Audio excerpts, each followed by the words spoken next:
Welcome back to Jump Ball, your new daily dose of NBA news and opinions. I'm your host, Sam Conrad, and today we're going to be talking about who I think are going to be the most exciting teams in the NBA next season. But first, what makes an exciting team in the NBA? To me, there are three things each team needs to have. First thing, a storyline. Whether it's a team running it back, trying to make another deep playoff run, whether it's a team finally kind of turning their franchise around, a team that's headed towards a rebuilding direction and has some nice young pieces, or a team that is really competing for a championship, ultimately has a chance to repeat. Whatever it is, the team needs to have a storyline. They need to have a sense of direction. They need to have something that fans, and not even fans of the team, just NBA fans in general, can attach themselves to and follow along with as the season continues to progress. Two, you got to be able to produce highlights. You can't be a super boring team that's kicking the ball into the post and letting your big man do the work 90% of the time. We want some nice, flashy assists, some highlight reel dunks, incredible three-point shots, mid-range shots, ankle breakers, crossovers, the whole shebang. We already know what we're talking about here. Just be able to produce.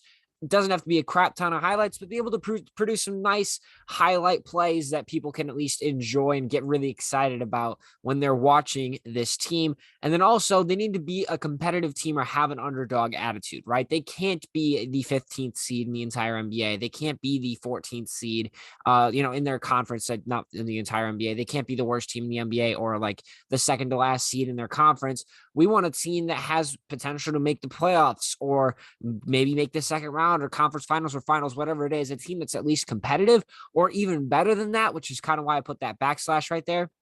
A team that has the underdog attitude, a team that people look at, and the Knicks from last year, once again, are kind of the perfect example, a team that really surpasses expectations and we look at them and we say, that's some really good team basketball. The entire team should be credited to their recent success. And it's so cool to see them putting the pieces together and winning NBA games. We love that as NBA fans, or at least most NBA fans do.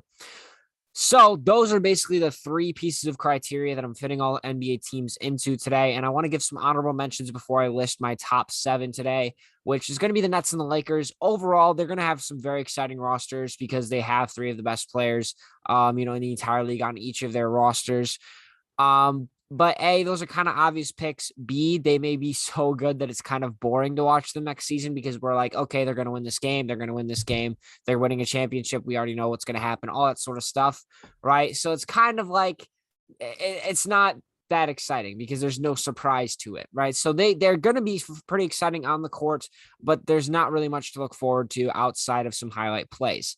But at number 7, I have the Minnesota Timberwolves. Now, they would be higher because ultimately I do think that they can be a very exciting team, in all 3 facets of this criteria. But of course, injuries with this team has always been the biggest concern. And because it's no guarantee that they're going to stay healthy or not, I can't really put them any higher than this, especially when you take into consideration who the teams are that sit ahead of him. On top of that, they have some very entertaining players in and of themselves. Karl-Anthony Towns, very fun player to watch offensively, a big man that really can do anything on the NBA floor. Anthony Edwards has one of the greatest personalities in the entire NBA, and he's an incredibly athletic player. And then overall, they have some really nice role players that hopefully should come out and produce for them and could potentially produce a couple of highlight type of plays. And also, if they do stay healthy, they could really come out and kind of shock the world and be a competitive team for the first time. And who really knows how long.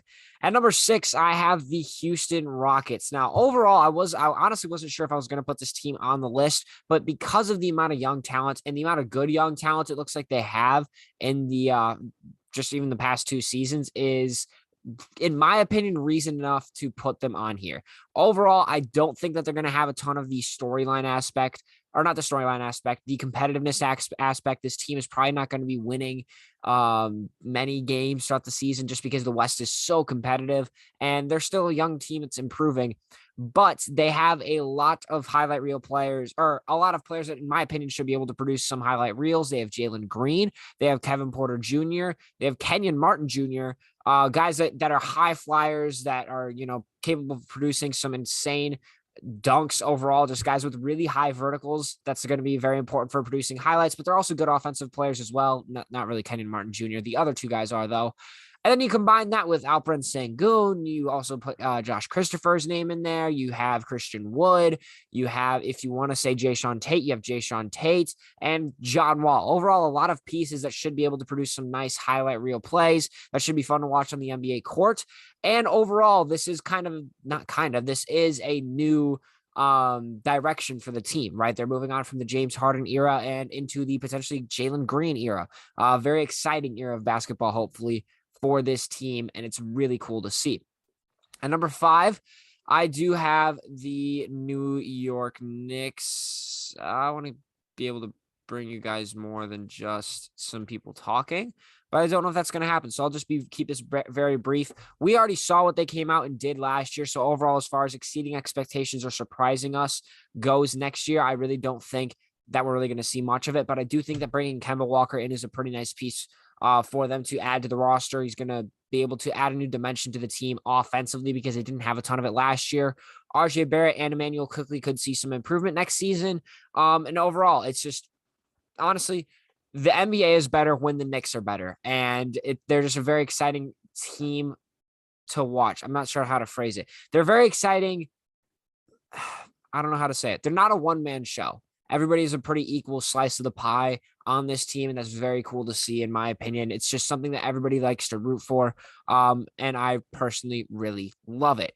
At number 4, let me turn this down. At number 4, I do have the Detroit Pistons. They added they have a lot of youth on this team. You got Isaiah Stewart, you have Cade Cunningham, you have Killian Hayes, you have Sadiq Bey, 4 very young players right there. Along with a solid supporting cast. Overall, they could potentially surprise us a little bit next season. I don't think that this team's going to be, competing for a finals or anything like that. I think they could be like a 10th seed in the Eastern Conference, which would be pretty surprising. The pick and roll duo that Killian Hayes and Cade Cunningham can form with Isaiah Stewart should be very exciting to watch on the floor next season. And overall, that kind of adds to the storyline aspect. That should be able to produce some pretty nice highlight plays with just those 3 alone through the pick and roll. But that, of course, doesn't include any highlight plays that Cade Cunningham or Sadiq Bey or Isaiah Stewart or who am I forgetting? Or I said Isaiah Stewart or Killian Hayes right there could potentially produce on their own as well.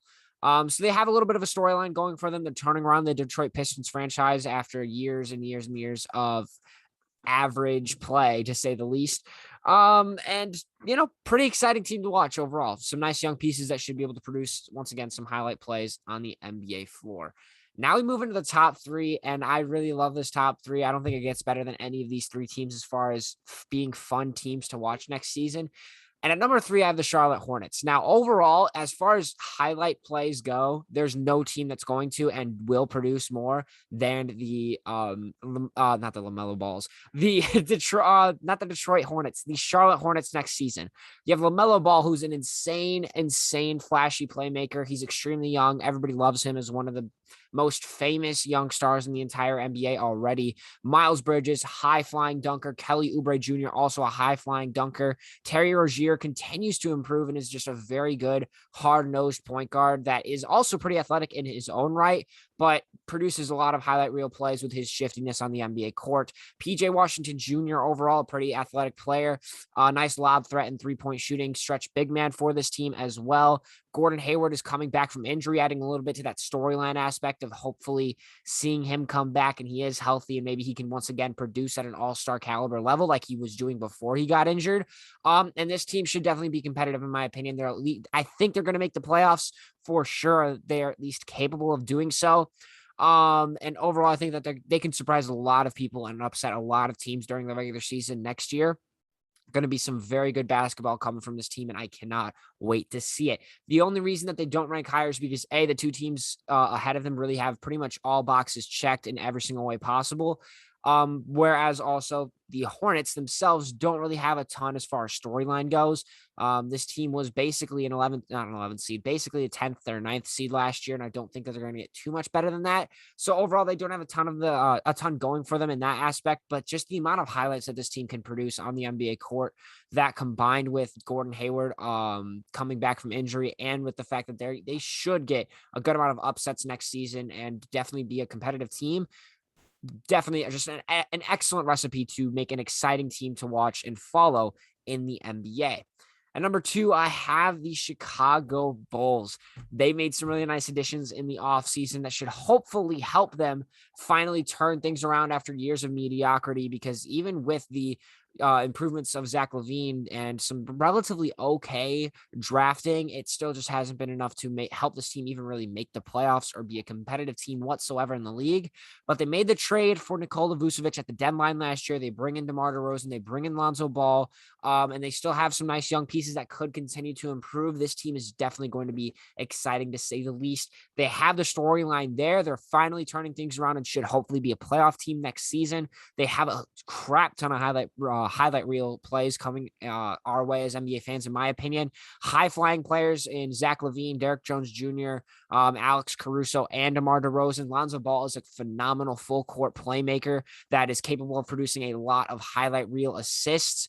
And if Patrick Williams or Kobe White really improve, even just in the slightest next season, I think that they're going to get a little bit more hype headed their way as a team just because of those two guys.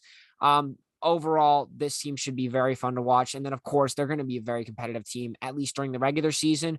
They made a ton of improvements on really both sides of the ball. Not a ton of improvements defensively, but still improvements nonetheless.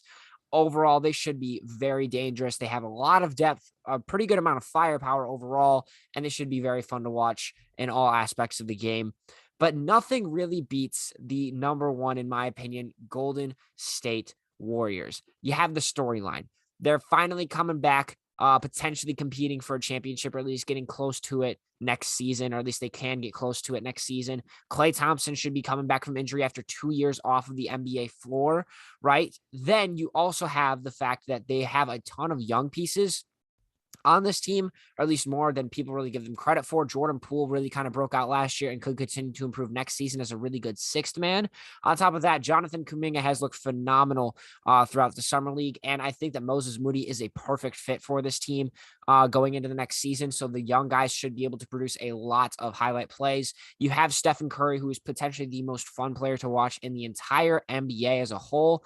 You still also, actually, a guy I forgot even to mention was James Wiseman could continue to improve, and he's a nice lob threat for this team as well.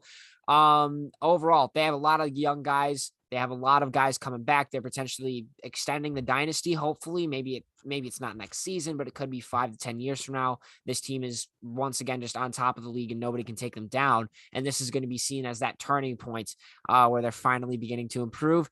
And overall competitiveness, there's no doubt in my mind this team will at least be making the playoffs.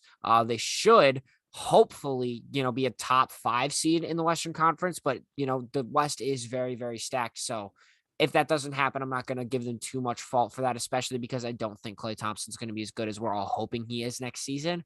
But overall, this team checks all the boxes, and I can't wait to watch them play next year. But that's all I had for you guys today. I really do hope you enjoyed it. And I also hope that you enjoy watching these teams play next season. I know that I will, and I can't wait. I will see you in the next episode of Jump Ball. I will see you guys tomorrow.